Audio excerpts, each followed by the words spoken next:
Land 5 the rebirth of टांग सन के इस एपिसोड की शुरुआत में हम देखते हैं कि कोई मिस्टीरियस सा पर्सन जो होता है वो गोल्डन वैली में आ जाता है, लेकिन तभी गोल्डन लाइगर क्लैन का ये जो बंदा होता है इसे यहाँ पे नोटिस कर लेता है और कहता है कि आखिर तुम कौन हो। तो इस चीज को सुन के जो मिस्टीरियस सा पर्सन होता है मुस्कुराने लगता है और कहता है कि ये मैं हूँ शूरा। क्या यहाँ पे वैली में सब कुछ ठीक है? क्या एल्डर भी यहाँ पे है? क्योंकि मुझे उनके साथ कुछ डिस्कस करना है। और जैसे ही इस बंदे को मालूम चलता है कि ये शूरा है तो ये खुश हो जाता है और कहता है कि माय लॉर्ड, एल्डर जो है यहीं पे हैं, मैं आपको उनके पास ले चलता हूँ। और एल्डर से मिलने के बाद टांग सन जो होता है उन्हें बताता है कि बिग कैट जो है इसने सेकंड प्लेस को हासिल किया है एंसेस्ट्रल कोड एलाइट कंपटीशन के सिंगल टूर्नामेंट में, जिससे कि इसे लायन डीमन क्लैन की रिकॉग्निशन मिल चुकी है। और वो अभी 2 डिवाइन आर्टिफैक्ट्स को पोसेस करता है और अभी उसका प्लान एंसेस्ट्रल कोर्ट में ही रुक के ट्रिब्यूलेशन से गुजरने का है। और लंबे समय की डेवलपमेंट के खातिर यही सबसे बेहतर होगा कि लायन डीमन क्लैन के साथ कोऑपरेट किया जाए,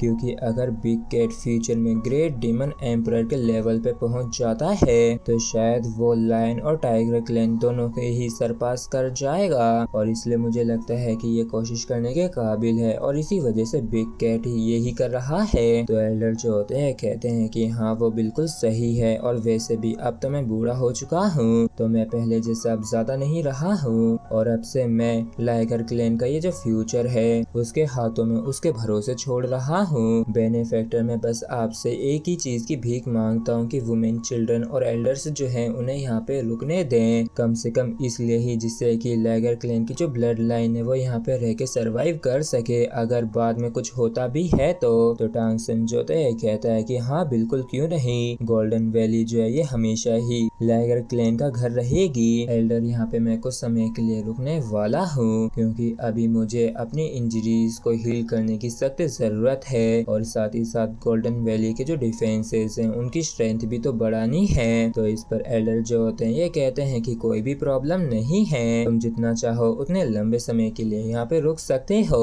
और फिर क्या था, अगले पूरे हफ्ते तक टांग सन जो होता है गोल्डन वैली के इर्द गिर्द चारों तरफ ही इल्यूजनरी एरे को बना देता है, इस चीज को सुनिश्चित करने के लिए कि यहाँ तक कि एक ग्रेट डीमन एम्परर को भी यहाँ पे कुछ अजीब ना लगे, गड़बड़ ना लगे। और तो और इस समय के दौरान जो ज्यादातर ब्लड लाइन इम्प्रिंट्स जो थी इसकी बॉडी में वो ज्यादातर रिकवर हो चुकी थी, जबकि इसकी जो डिवाइन कॉन्शियसनेस थी वो अभी भी अपनी पीक पे नहीं आई होती है। और क्योंकि फॉक्स गर्ल्स की ब्लड लाइन जो है काफी प्यूरिफाइड थी तो इस वजह से इनकी जो स्ट्रेंथ होती है वो भी काफी ज्यादा बढ़ गई होती है, और उनमें भी जो सबसे ज्यादा कमजोर थी वो भी यहाँ तक कि 5th रैंक पे पहुंच गई थी, जबकि जो स्ट्रॉन्गेस्ट थी वो तो यहाँ तक कि रैंक 7 पे भी पहुंच जाती है। और अब जब इन सभी की ही कल्टीवेशन बढ़ चुकी है और अब जब इसकी खुद की कल्टीवेशन बढ़ चुकी है तो एक तरीके से इसके लिए भी नामुमकिन है कि ये अपने औजारों को इम्प्रूव ना करे। और काफी केयरफुली सोचने समझने के बाद टांग सन जो होता है ये डिसाइड करता है कि ये अपने हेवनली फ्लेम एसेंस गोल्ड को दोबारा से फोर्ज करेगा।